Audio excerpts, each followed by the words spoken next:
네, 2026년 1월 첫 번째 주일 예배를 드리는 우리 사랑하는 모든 성도님들과 그 가정에 하나님의 축복이 함께하기를 소망합니다. 그리고 늘 우리 교회에서 하는 또 인사가 있죠.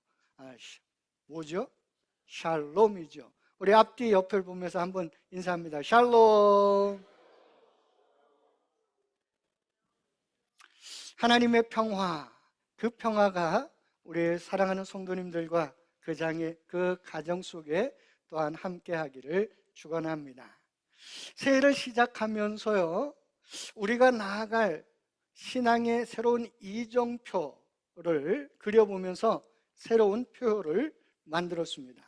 그 새로운 표가 무엇인가 하면요, 우리 주보를 한번 보시기 바랍니다. 우리 주보 첫 장 이렇게 보시면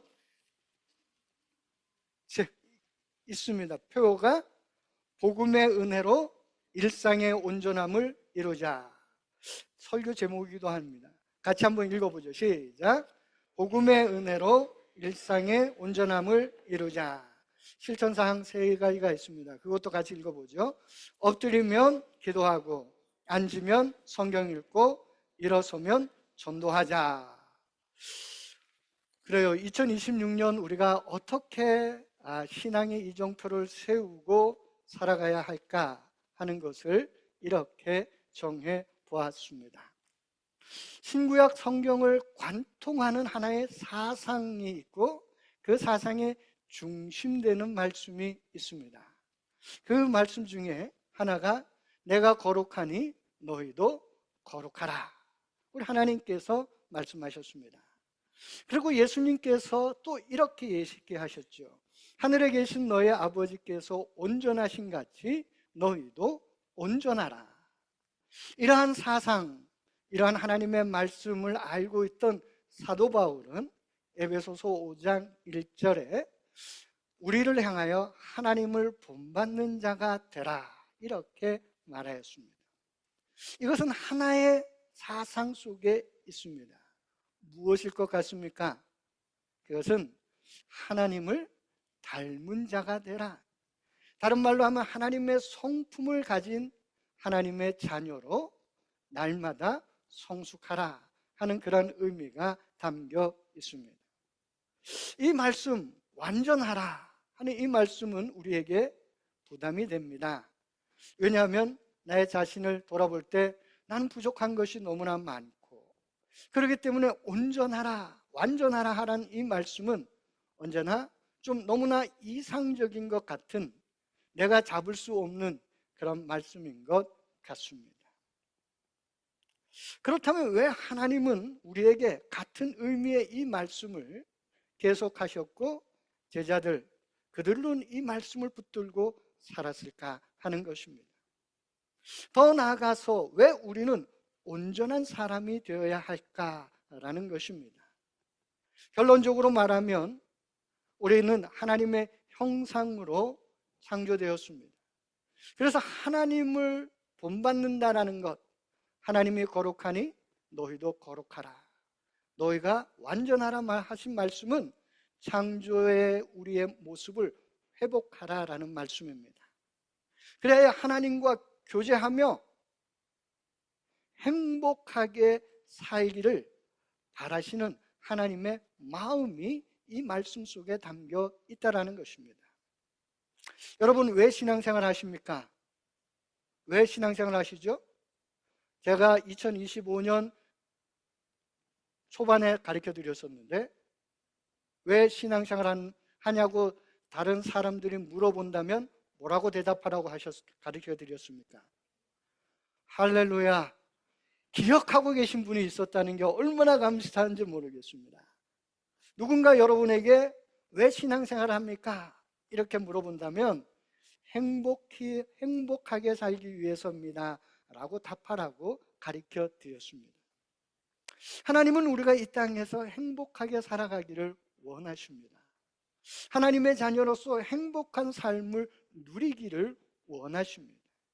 우리가 행복한 하나님의 자녀로서 살게 하기 위하여 또한 예수님을 이 땅에 보내주셨다라는 것을 우리는 잊어서는 아니 됩니다. 그래서 우리는 신앙생활을 행복하게 해야 하는 것입니다. 그러면 질문 한번 해보겠습니다. 여러분, 신앙생활 하시면서 행복하십니까?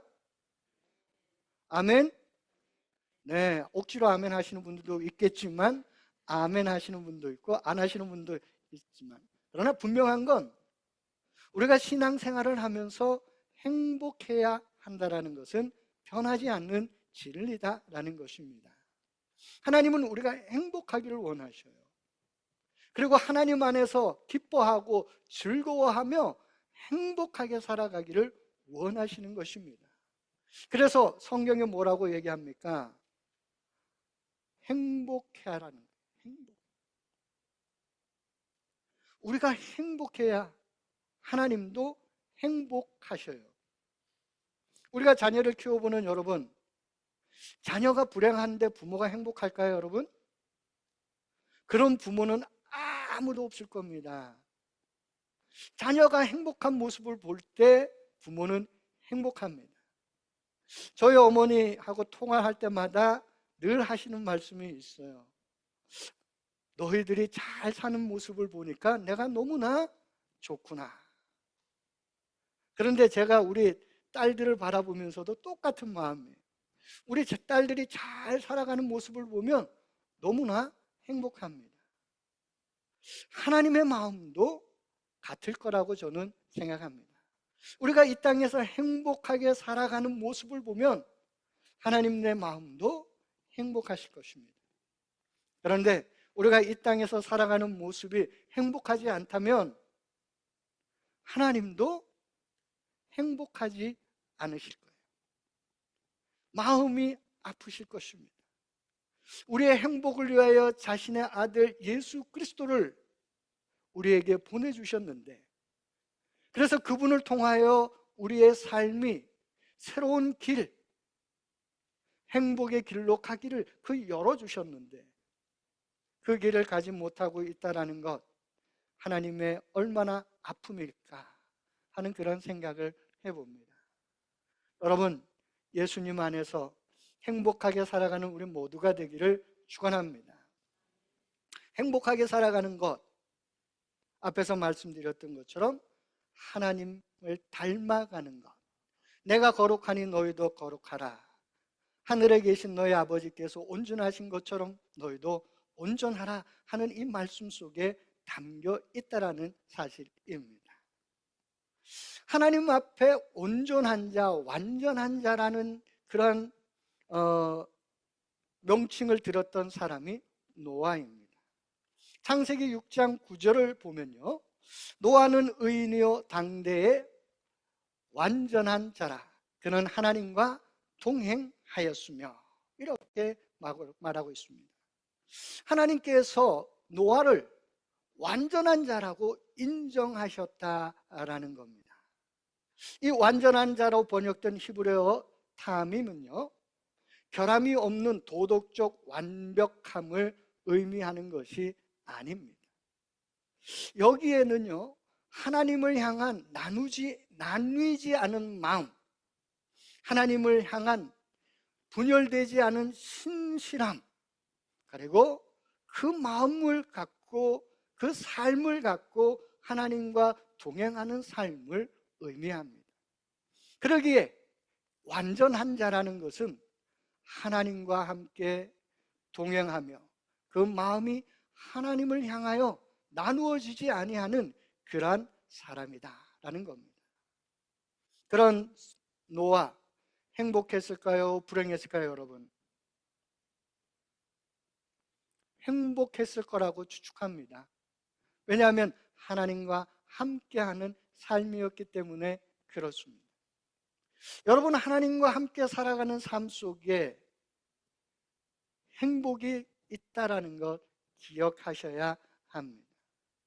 그런데 이 노아가 완전한 자라고 불려지게 된 건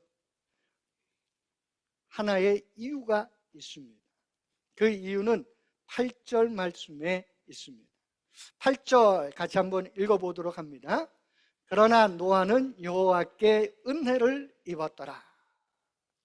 여호와께 은혜를 입었더라. 굉장히 중요합니다. 바라기는 오늘 우리 사랑하는 성도들 하나님께 은혜를 입는 자가 되기를 축원합니다. 하나님은요, 노아의 완전함을 보시고 은혜를 주신 게 아니에요. 노아도 그 시대를 살아가는 사람들과 그렇게 다르지 않았을 것입니다.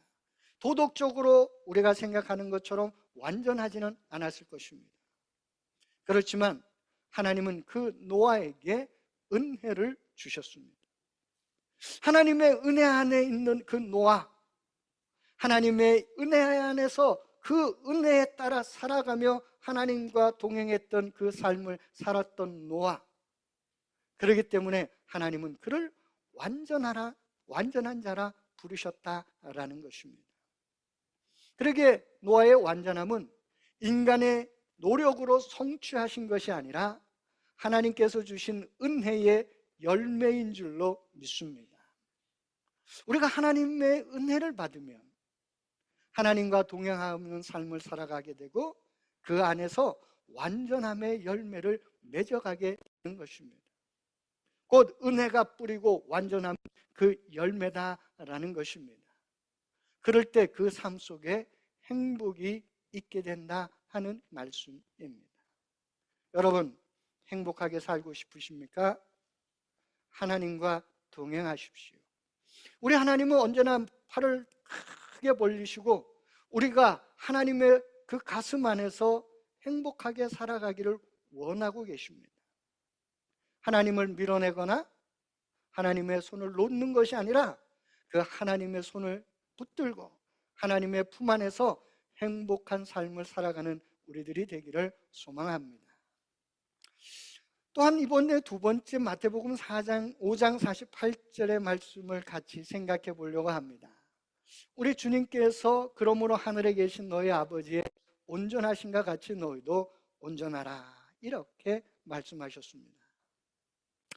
이 말씀을 우리가 이해하기 위해서는 마태복음의 앞에 있는 그런 문맥의 말씀을 좀 살펴봐야 할 필요가 있습니다. 예수님께서 이 말씀을 하시기 전에 그러므로가 나오기 이전의 말씀이 뭐냐 하면 너희는 원수를 사랑하고 너희를 핍박하는 자를 위하여 기도하라 이 말씀을 하셨습니다. 그리고 오늘 마태복음 5장 48절의 말씀을 하셨습니다. 왜 이 말씀을 하셨을까요? 예수님의 말씀하신 이 완전함이라는 것은 도덕적으로 흠이 없거나 종교적으로 완벽하다라는 의미가 아닙니다. 이 말씀 속에는 하나님의 사랑의 성품, 그 하나님의 사랑의 성품을 닮은 자가 되라, 하나님의 이 사랑의 성품을 가지고 살아가는 자가 되라라는 예수 그리스도의 마음이 담겨 있는 말씀입니다. 예수님은 이 말씀을 말씀하시기 전에 하나님은 악인과 선인에게 똑같이 해를 비치시고 의로운 자와 불의한 자에게 똑같이 비를 내리신다 이렇게 말씀하셨습니다. 그러므로 인해서 완전함이란 말은 하나님의 방식으로 사랑하라는 것입니다. 우리 인간의 방식으로 삶을 사랑하는 것, 타인을 사랑하는 것이 아니라 하나님의 그 사랑으로 사랑하라라는 그런 말씀입니다. 여기서 중요한 전환점이 등장합니다. 어떻게 우리가 하나님의 사랑으로 살 수 있습니까? 그것은 고린도후서 5장 17절 말씀이 우리에게 하나의 힌트를 줍니다. 그런즉 누구든지 그리스도 안에 있으면 새로운 피조물이라 이전 것은 지나갔으니 보라 새 것이 되었도다. 오늘 말씀 속에 복음이 담겨 있습니다. 우리가 새롭게 된 것, 우리가 새 사람이 된 것, 그것은 나의 노력으로 된 것이 아니라는 겁니다. 그것은 예수 그리스도의 십자가의 은혜로 우리가 새 사람이 되었다, 새 피조물이 되었다라는 사실입니다. 그러기에 기독교의 복음은요, 우리의 힘으로 완전함을 이룬다라는 것이 아닙니다. 예수 그리스도의 십자가의 은혜로 우리가 새 것이 되었던 것처럼 하나님의 인도하심과 성령의 역사하심 안에서 우리가 새 사람이 되어져 간다라는 것입니다. 내 힘으로 이루는 것이 아닙니다.